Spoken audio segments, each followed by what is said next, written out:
नमस्कार दर्शक बंधु जय जगन्नाथ। दर्शक बंधु 2025 मसीहा नवेम्बर मासरे मीन राशि भाग्यफल किपर आसतु आज अध्याय आम आलोचना करवा। दर्शक बंधु ए मसरे अनेक शुभ अशुभ फल आपन को मिलवा जाऊँगी किंतु बृहस्पति चलन शुभरे रोचे।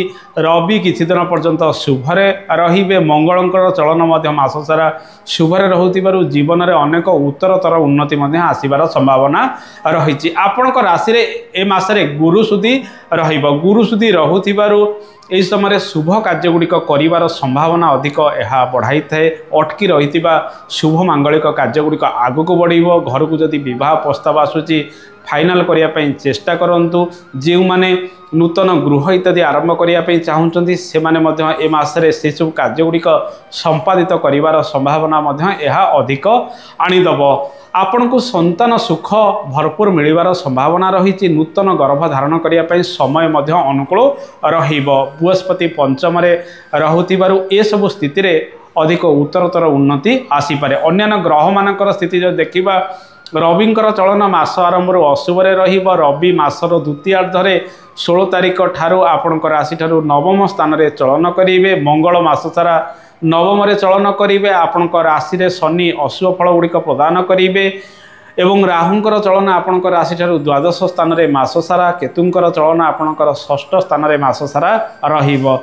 शुक्र मास आरंभ सप्तम स्थान में चलन करेंगे। 2 तारिख ठारू स्व राशि तुलारे अष्टम स्थान में प्रवेश करेंगे। बुध मास आरंभ आपणकर नवम स्थान में चलन करेंगे। 23 तारिख ठारू बकरी होई से अष्टम स्थान में तुला राशि में प्रवेश करेंगे। ये तो थिला संपूर्ण ग्रह मानकर स्थिति। आसतु जानिबा स्वास्थ्यर स्थिति किपरि रहिबो। स्वास्थ्य क्षेत्र में किछिटा उन्नति प्रगति आणवे बृहस्पति किंतु ये मसरे 16 तारिख पर्यंत देहपार जत्न आपण अधिक नवार रही। जेहेतु रविंकर चलन 15 तारिख पर्यंत अधिक अशुभ फल गुड़िक आपण जीवन में प्रदान करेंगे। जो मानकर हृदरोग रही से माने टिके चिंतित रे। मुंड जनित पीड़ार बेले बेले पीड़ित हो पारती। शनि 7.5 प्रभाव में आपणकर राशि रोथिबारु जॉइंट पेन वायु जनित समस्या बेले बेले शरीर में उपजी पारे। तेणु डाक्तर परामर्श नियमित व्यवधान में आपण करवा आवश्यक। जो मानकर दीर्घकालीन रोग रही समय आप भल भाव में चिकित्सित हुंतु से किसी उपशम मिल। जेहेतु बृहस्पति शुभरे पंचम रोचे आपण राशि को बृहस्पति प्रभाव रोचे। नूतन गर्भ धारण करने समय अनुकूल रही। समय माँ को स्वास्थ्य सामान्य स्थिति प्रायतः लगी रही। पिता स्वास्थ्य मध्यम धरणर स्थिति प्रायतः लगी रही संभावना रही। देहपार जत्न ए मसरे अधिक नवा आवश्यक। दर्शक बंधु मंगल आपणकर भाग्य भावर ग्रह आपणकर धन भावर ग्रह। मंगलंकर चलन स्व राशि नवम स्थान में रोथिबारु भाग्य क्षेत्र में किछिटा उन्नति प्रगति आसीबार संभावना रही। ए मसरे रोजगार आपण पाखक भल आसीबार संभावना रही। बृहस्पति आपणकर पंचम अवस्थान करी आपणकर एकादश स्थान लाभ स्थान को नियंत्रण करेंगे। जहाँफल आर्थिक क्षेत्र में उन्नति आसीबार संभावना यह बढ़ाई पारे।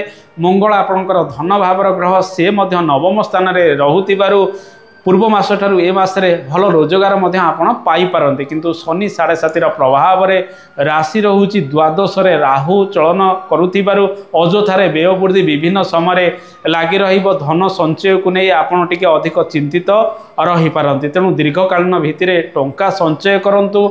शुक्र 2 तारिख ठारू अष्टम स्थान में चलन करुथिबारु इन्शुरांस सेक्टर कि टर्म पॉलिसी इत्यादि क्षेत्र में अर्थ ए मसरे अधिक निवेश करने आवश्यक। दर्शक बंधु ई समय शुक्र अष्टम चलन करुथिबारु गुप्त अंगरे किछि रोग बढ़ी पारे। का सहित संपर्क बढ़िबार संभावना रही। सान भाई भौणी सहित बेले बेले मनमालिन उपजी पारे। बेले बेले आपन जदि क्या भल पाउचंती निजर मन कथा कहवाई चेष्टा करुचंती से किछि विघ्न शुक्र उपजाई पारे। किंतु गुप्तरे संपर्क बांधी देई ताहा छिड़े दे पारे। परवर्ती समय से सब क्षेत्र को ध्यान देवा पड़ो। आपणकर आर्थिक स्थिति ओवरऑल आम आलोचना कले। आसतु जानिबा आपणकर क्यारियर किपरि रहिबो। आपणकर दशम भावर ग्रह बृहस्पति अटंती। से पंचम चलन करुथिबारु जो माने एजुकेशन सेक्टर में कार्यरत रही किंबा शिक्षा रे किछि कार्य करने चाहूँगी बैंकिंग सेक्टर में रही किछि कार्य करने चाहूँगी किंबा से सब दिगरे जदि आपणकर कर्म पूर्वर रही आपण सब से सब विभाग में अधिक शुभ फल पाई पारंती। आध्यात्मिक कर्म क्षेत्र में आपण ए मासरे अधिक सफल हो पारंती। जो माने ज्योतिष विद्या करुचंती, पंडित विद्यार कार्यगुड़िक करुचंती किंबा जो माने विभिन्न पूजा पाठ इत्यादि करुचंती सेमानंकर ए मासरे अधिक उन्नति आसीबार संभावना मध्य रही। मेडिकल सेक्टर में किछिटा ग्रोथ आसीबार संभावना रही। शनिकर चलन राशि रही संपूर्ण रूपे शनि आपणकर कर्म भाव को नियंत्रण करुथिबारु यांत्रिक कर्म कृषि कर्म रे किछिटा सुजोग मध्य आपण ए मासरे पाई पारंती। इंटरव्यू इत्यादि क्षेत्र में निश्चित सुजोग 23 तारिख पर्यंत रहिबो। एही समय मध्य आपण से सब कार्यगुड़िक अधिक करबा आवश्यक। जो माने जमी बाड़ी क्रय करने चाहूँगी 23 तारिख पर्यंत अधिक शुभ फल मिल, किंतु 23 तारिख पर जमीबाड़ी कार्य पारिवारिक जीवन को नहीं किसी विशृंखला उपजिबार संभावना रही। दर्शक बंधु जानवाहन जो मैंने किणाकिणी करने चाहूँगी खर्च किसी से अधिक मसरे लगी रही संभावना रही। सरकारी कार्य समस्या किसी रसर प्रथमार्धे रविंकर चलन अशुभे रोचे। रवि 15 तारिख पर्यंत नीच राशि तुलार चलन करेंगे, जहाँफल सरकारी कार्यगुड़िक जहाँ सब पूर्वर लगी रोला से विलंबर से सब कार्यसिद्धि हबार संभावना रही। ऑफिसर मानकर चाप आपण अधिक रहिबो। जो मानकर केस बास इत्यादि सरकारी क्षेत्र को नहीं लगी रही से चापग्रस्त ए समय रही पारती। धीरे धीरे से किसी परिवर्तन आसीबो। 16 तारिख परठारु भाग्य क्षेत्र में अववृद्धि रहिबो। जो माने व्यवसाय वाणिज्य करुचंती मासर प्रथमार्धे नूतन व्यवसाय वाणिज्य आरंभ करेंगे, नुआ कारोबार आरंभ करिवार सुजोग मध्य पाइबे। किछि अर्थ लाभर संभावना मध्य व्यवसाय वाणिज्य रही। ऋण अधिक नियंतु नाही 15 तारिख पर्यंत समय टिके अशुभरे रहिबो। धीरे धीरे मासर द्वितीयार्ध ठारु शुभ फल गुड़िक मिलिबार संभावना रही। व्यवसाय वाणिज्य अधिक कार्यभार अधिक चिंता आपन टिके 23 तारिख पर मास शेष पर्यंत करिपारंती। एही समय ओवरऑल स्टेटस टिके खराब रही पारे, किंतु अन्यथा अन्य समय व्यवसाय वाणिज्यर स्थिति भल रहिबो। दर्शक बंधु जो मैंने शेयर मार्केटिंग क्षेत्र में अर्थ लगाण करुँच निश्चित शुभ फल आपको मिल। आसतु जाना विद्यार्थी मान समय किपर रही। विद्यार्थी माने कर्म क्षेत्र में आपण जदि किसी नुआ सुजोग पाइबा चाहूँगी, जो मैंने पाठ पढ़ापढ़ी करी रही किंबा कॉम्पिटिटिव एग्जाम प्रिपरेशन रोचंती ए मासरे 16 तारिख पर्यंत से शुभ फल आपको मिलिबो नाही। मासर द्वितीयार्धे हुए तो परीक्षा इत्यादि क्षेत्र में किसी सुजोग मिल पारे।